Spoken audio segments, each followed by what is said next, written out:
1943 ஆம் ஆண்டு ஜனவரி 7. நியூயார்க் நகரம். New yorker hotel. அறை எண் 3327. காலை 10 மணி. சுத்தம் செய்யும் பணியாளர் கதவை தட்டினார். பதிலில்லை. மீண்டும் தட்டினார். மீண்டும் பதிலில்லை. கதவை திறந்தார். படுக்கையில் ஒரு முதியவர் இறந்திருந்தார். வயது 86. கையில் ஒன்றுமில்லை. பணம் சுமார் $2000 கடன். அந்த ஹோட்டல் அறையில் இறந்த மனிதன் உங்கள் வீட்டில் இப்போது எரியும் மின்சாரத்தை கண்டுபிடித்தவன்.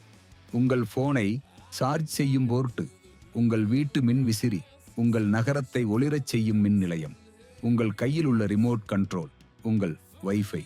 இன்று நாம் நவீனம் என்று அழைக்கும் எல்லாவற்றின் அடிப்படையும் அந்த அறையில் இறந்த மனிதனின் மூளையிலிருந்து வந்தது.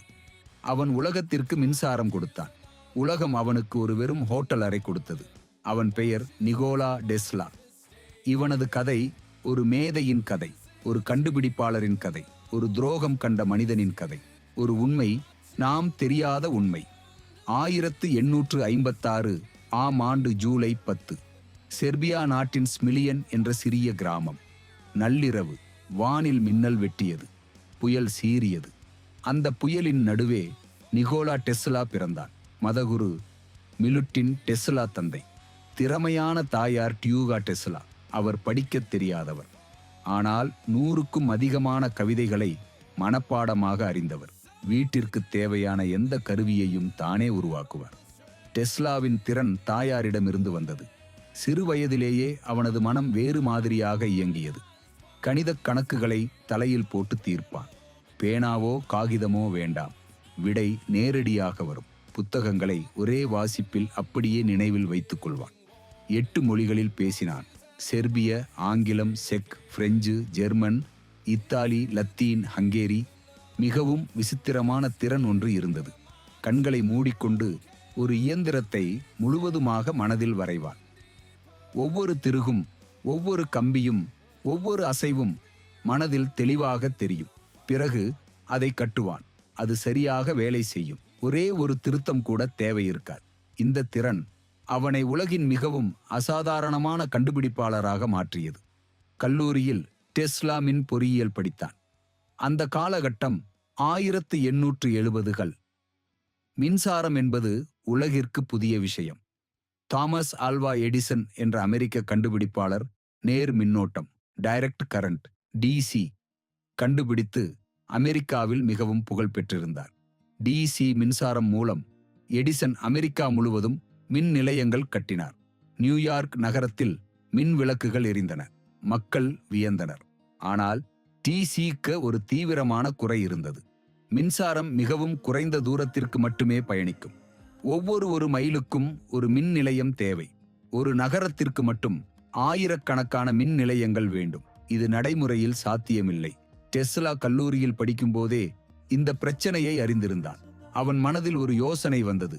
மாறு மின்னோட்டம், ஆல்டர்னேட்டிங் கரண்ட், ஏசி இந்த பிரச்சனையை தீர்க்கும். ஏசி மின்சாரம் 100 மைல், 1000 மைல் தூரம் கூட அனுப்பலாம். ஒரே ஒரு மின் நிலையம் போதும். ஆசிரியர்களிடம் சொன்னான். அவர்கள் சிரித்தார்கள். டிசிவே சரியான வழி, எடிசன் சொல்லுகிறார். உலகின் மிகவும் புகழ்பெற்ற கண்டுபிடிப்பாளர் சொல்கிறார். நீ தப்பாக யோசிக்கிறாய் என்றார்கள். டெஸ்லா நம்பவில்லை. 1882 ஆம் ஆண்டு ஜூன். நியூயார்க் துறைமுகம். கப்பல் நின்றது. டெஸ்லா கரையில் இறங்கினான். கையில் மொத்தமாக 4 சென்ட், ஒரு நோட்புக், ஒரு கவிதை, எடிசனுக்கு கொடுக்க ஒரு பரிந்துரை கடிதம். நகரம் பார்த்தான். இரைச்சல், புகை, குதிரை வண்டிகள், ஆயிரக்கணக்கான மனிதர்கள். யாருக்கும் அவனை தெரியாது. யாரும் அவனை காத்திருக்கவில்லை. அவன் நடந்தான். எடிசனின் அலுவலகத்தை நோக்கி. அந்த கடிதத்தில் எழுதியிருந்தது, டெஸ்லா ஒரு அசாதாரண மனிதன். நான் 2 சிறந்த மனிதர்களை அறிவேன். ஒருவன் நீ, இன்னொருவன் இந்த இளைஞன். எடிசன் டெஸ்லாவை சந்தித்தார். திறமை தெரிந்தது. வேலை கொடுத்தார். முதலில் எடிசனின் டிசி மின் நிலையங்களை சரி செய்யும் வேலை. டெஸ்லா இரவும் பகலும் உழைத்தான். காலை 10 மணிக்கு வருவான்.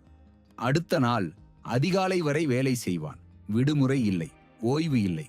நியூயார்க் முழுவதும் பரவியிருந்த டிசி மின் நிலையங்களை ஒவ்வொன்றாக சரி செய்தான். திறன் மேம்படுத்தினான். உற்பத்தி அதிகரித்தான். ஒரு நாள் எடிசன் சொன்னான், டெஸ்லா எங்கள் டிசி மின் நிலையங்களை முழுவதுமாக மேம்படுத்தினால் $50,000 பரிசு. அந்த காலத்தில் $50,000 என்பது மிகவும் பெரிய தொகை. ஒரு மாதம் சம்பளம் $18. டெஸ்லா ஒரு ஆண்டு உழைத்தான். டிசி அமைப்பை முழுவதுமாக மேம்படுத்தினான். எடிசனின் நிறுவனத்திற்கு லட்சக்கணக்கில் மதிப்பு சேர்த்தான். பணம் கேட்டான். எடிசன் சிரித்தார். டெஸ்லா, அது நகைச்சுவையாக சொன்னேன். அமெரிக்க நகைச்சுவை புரியவில்லையா என்றார். டெஸ்லா ஒரு வார்த்தை பேசவில்லை. அன்றே பேனா வைத்தான். வெளியே நடந்தான். திரும்பி வரவில்லை. எடிசனுடனான தொடர்பு அன்று முறிந்தது. ஒரு வரலாற்று முக்கியத்துவம் வாய்ந்த போர் தொடங்கியது. மின்னோட்டங்களின் போர், டாஸ்டி வார் ஆஃப் கரண்ட்ஸ். ஒரு பக்கம் எடிசன், டிசி மின்சாரம், ஆயிரக்கணக்கான மின் நிலையங்கள், மிகவும் செல்வாக்கு மிக்க நிறுவனம். இன்னொரு பக்கம் டெஸ்லா, ஏசி மின்சாரம், ஒரு நோட்புக், ஒரு கனவு.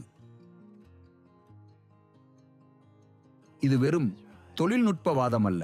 இது $1 பில்லியன் போர். இது அமெரிக்காவின் எதிர்காலத்திற்கான போர். எடிசன் ஒரு கொடுமையான தந்திரம் கையாண்டார்.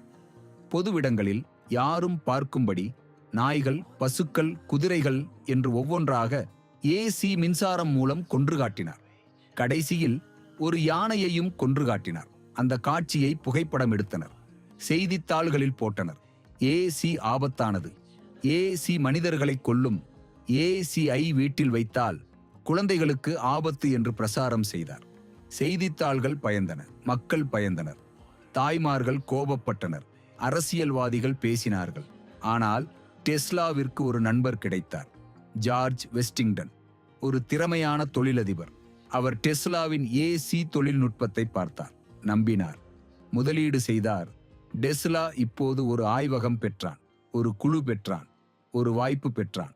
ஒரு நாள் ஏசி மின்சாரத்தை நிரூபிக்க டெஸ்லா ஒரு அரங்கில் நின்றான்.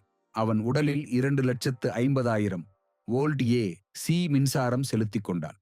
அவன் உடலிலிருந்து மின்னல் வெட்டியது. அவன் புன்னகைத்தான்.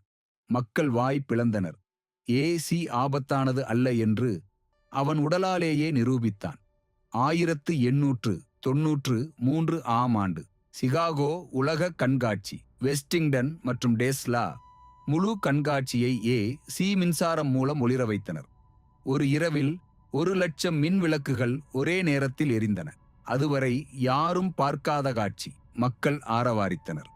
செய்தித்தாள்கள் புகழ்ந்தன. உலகம் திரும்பி பார்த்தது. பின்னர் வந்தது மிகவும் பெரிய வெற்றி, நயாகரா நீர்வீழ்ச்சி. உலகின் மிகவும் சக்தி வாய்ந்த நீரோட்டங்களில் ஒன்று. அங்கே டெஸ்லாவின் ஏசி தொழில்நுட்பம் மூலம் ஒரு மிகப்பெரிய மின் நிலையம் கட்டப்பட்டது. 1896 ஆம் ஆண்டு நவம்பர் 16 நயாகரா நீர்வீழ்ச்சி மின் நிலையத்திலிருந்து 400 மைல் தூரத்தில் உள்ள நியூயார்க் நகருக்கு மின்சாரம் அனுப்பப்பட்டது. டிசி தோற்றது. ஏசி வென்றது. டெஸ்லா வென்றான். இன்று உலகம் முழுவதும் பயன்படும் மின்சார அமைப்பு டெஸ்லாவின் ஏசி, எடிசனின் டிசி அல்ல. வரலாறு நேர்மையாக இருந்தது, ஆனால் தாமதமாக. வெற்றியை கொண்டாட நேரமில்லை. டெஸ்லாவின் மனம் அடுத்த கண்டுபிடிப்பில் ஓடிக்கொண்டிருந்தது. வானொலி, டாஷ் ரேடியோ. வளிமண்டலம் வழியாக தகவல்களை அனுப்பலாம், கம்பியே இல்லாமல். இந்த யோசனை 1890களிலேயே டெஸ்லாவிடம் இருந்தது. 1897 இல் டெஸ்லா ரேடியோ அமைப்பை வடிவமைத்து காட்டினான். 1900 ரேடியோ அலைகளை நிரூபிக்க தயாரானான். ஆனால் அதே நேரத்தில் இத்தாலியிலிருந்து ஒரு இளைஞன், குவிலியமோ மார்கோனி, உலக அரங்கில் தோன்றினான். அவர் ரேடியோ அலைகளை நிரூபித்தார். அவரது காப்புரிமை விண்ணப்பம் ஏற்கப்பட்டது. ஆனால் மார்கோனி பயன்படுத்திய தொழில்நுட்பம் எங்கிருந்து வந்தது? டெஸ்லா ஏற்கனவே காப்புரிமை பெற்ற 17 கண்டுபிடிப்புகளிலிருந்து. டெஸ்லா நீதிமன்றத்தில் போனான். வழக்கு ஆண்டுகளாக இழுத்தது. பணம் தேவைப்பட்டது. வழக்கறிஞர் கட்டணம் தேவைப்பட்டது. டெஸ்லாவிடம் பணம் குறைந்து கொண்டிருந்தது. 1909 ஆம் ஆண்டு நோபல் பரிசு ரேடியோவின் கண்டுபிடிப்பிற்காக மார்கோனிக்கு அறிவிக்கப்பட்டது. டெஸ்லா பேசவில்லை. ஆனால் அவன் மனதில் என்ன நடந்தது என்று நாம் புரிந்து கொள்ளலாம். 1943 ஆம் ஆண்டு டெஸ்லா இறந்த சில மாதங்களுக்கு பிறகு அமெரிக்க உச்ச நீதிமன்றம் தீர்ப்பு சொன்னது. ரேடியோவின் உண்மையான கண்டுபிடிப்பாளன் நிகோலா டெஸ்லா நோபல் பரிசு திரும்பி வரவில்லை, புகழ் திரும்பி வரவில்லை, வரலாறு மட்டும் திரும்பி எழுதப்பட்டது. டெஸ்லாவின் மிகவும் பெரிய கனவு வேறு எதுவும் அல்ல, இலவச மின்சாரம். கம்பி இல்லாமல் உலகம் முழுவதும். அவன் நம்பினான், பூமியே ஒரு கடத்தி, வளிமண்டலமே ஒரு கடத்தி. இந்த இரண்டுக்கும் இடையில் மின்சாரத்தை செலுத்தினால் உலகம் முழுவதும் எங்கும் கம்பி இல்லாமல் மின்சாரம் கிடைக்கும், இலவசமாக, எல்லோருக்கும். 1899 ஆம் ஆண்டு கொலராடோ ஸ்பிரிங்ஸில் ஒரு பெரிய ஆய்வகம் கட்டினான். அங்கே மிகவும் சக்தி வாய்ந்த மின்சார சோதனைகள் நடத்தினான். அந்த ஆய்வகத்தில் நடந்தவை அதிசயிக்கத்தக்கவை. ஒரு பெரிய கோபுரம் கட்டினான். கோபுரத்தின் உச்சியிலிருந்து 40 மீட்டர் உயரத்தில் செயற்கை மின்னல்கள் வெட்டின. அந்த சத்தம் நகரம் முழுவதும் கேட்டது. சுற்றியிருந்த வயல்களில் கம்பியே இல்லாமல் தரையிலிருந்தே மின்சாரம் வெட்டியது. ஆடுகளும் மாடுகளும் கம்பளையிட்டு விழுந்தன. மக்கள் திடுக்கிட்டனர். ஒரு தடவை ஒரு 100 மைல் தூரத்தில் கம்பியே இல்லாமல் 200 மின் விளக்குகள் எரிந்தன. 1899இல் கம்பியெல்லாம் மின்சாரம். இன்று நாம் வயர்லெஸ் சார்ஜிங் என்று அழைக்கிறோம். டெஸ்லா 120 ஆண்டுகள் முன்பே இதை நிரூபித்தான்.